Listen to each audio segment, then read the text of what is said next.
Abo! Mercedes!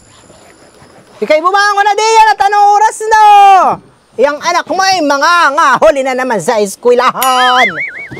Kaya hindi na nayaan mami mo, memorya ang bayang magiliw at iyan na may dadating sa eskwela ang naririnig na lang ay ang mamatay ng dahil sa'yo. Kaya pag pinaawit mo ng lupang hinirang ay di ang alam lang din na yung dolo ang mamatay ng dahil sa'yo. Ayan yung anak may makakapasa. Papasayan. Papasayan anak mo, pasang-awa! Lintek! Hala, hala, hala, hala! Kayo magsibango na diyan, Mercedes! At ako'y nakaloto na ng kakainin ninyo! Aba, anong gusto ninyo kayo eh? Susubuan ko, pahala! Nga nga! Oh, si nanay. Umagang-umaga nagkakaingay na naman. May iniimik ka, Mercedes? Wala. Nanay. Ako naman ay walang iniimik. Napapaano ka?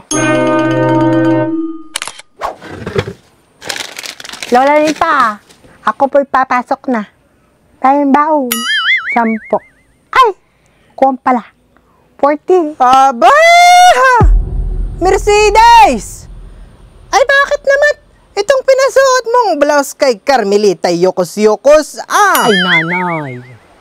Hindi ko na nga po naplansa. At iyang si Carmelita ay malilit na naman sa school. Ay, yan na nga baga sinasabi ko. Bakit ta naman hindi magsigising ng maaga at ng lahat ng kailangang gawin ay magawa?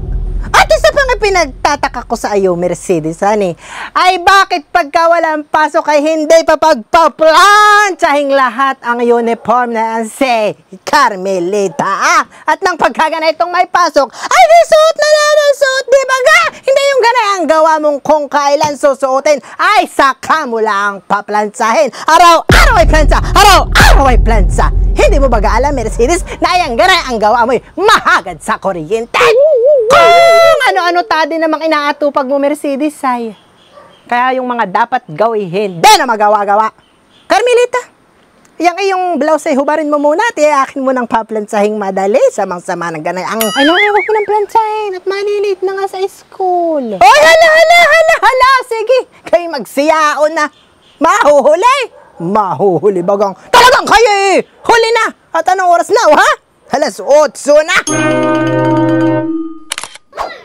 Aba, ay nasaan na kaya itong si Mercedes? Mag-aalas 10 na eh. Hindi pa nabalik.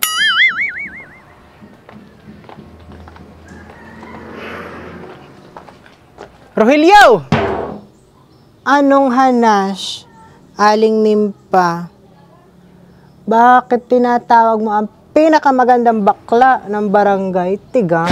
Si Mercedes ay hindi napapaistasyon din sa inyo, At naghatid lang ng estudyante, hindi na umuwi. Atis! Ay hindi man din dito naliligaw ang Mercedes. Aba, ay saan na kaya pumunta ay yun? Abay, sino na ayang hinahanap mo, kumaring Nimpa? Itong aking magaling na manugang, maghahatid lang ng estudyante sa eskwelahay. Aba, hanggang ngayon hindi pa nabalik. Ates, ay talagang hindi nababalik. Mari, at nalilibang na doon ka nalusing.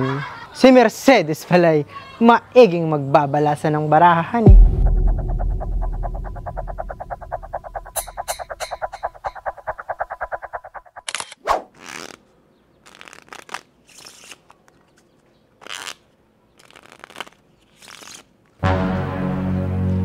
Aba! Mercedes! Egeng-egen ang pagkakaupo mo diyan, nanay! Ganda mo, kabayo ka! Kaya naman pala, kaya hindi na nauwi sa atin, ay pasyahan ka na sa pakikipagsugal diyan! Nakalimutan mo na yata yung iyong mga gawain doon sa atin, Pinagluto ko na nga kayo kanina ng inalmusal ninyong mag-ina. Pati yung iniwan mo doong mga hugasing pinagkainan ninyo, inimpis ko na. At hindi ka na nauwi. Ano nga namang pabayaan ko lang doon sa ating banggirahan yung mga pinggan, hawong, kutsara, tinidor, platito, tuliasi, kawali, kaldero, kaserola. Aba, hindi yung mga inilanggam. Ay, teka.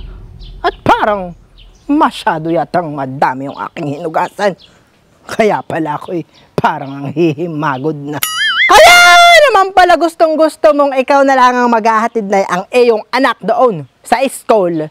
Ay nang ikaw ay makapagpailang sa mga gawaing bahay na putaragis ka Mercedes. Ikaw tumayo na din Mercedes at ikaw umuwi na sa atin. At ako'y may doong iniwan doon sa ating sinaing. Ina, ay baka matuok, tingnan mo.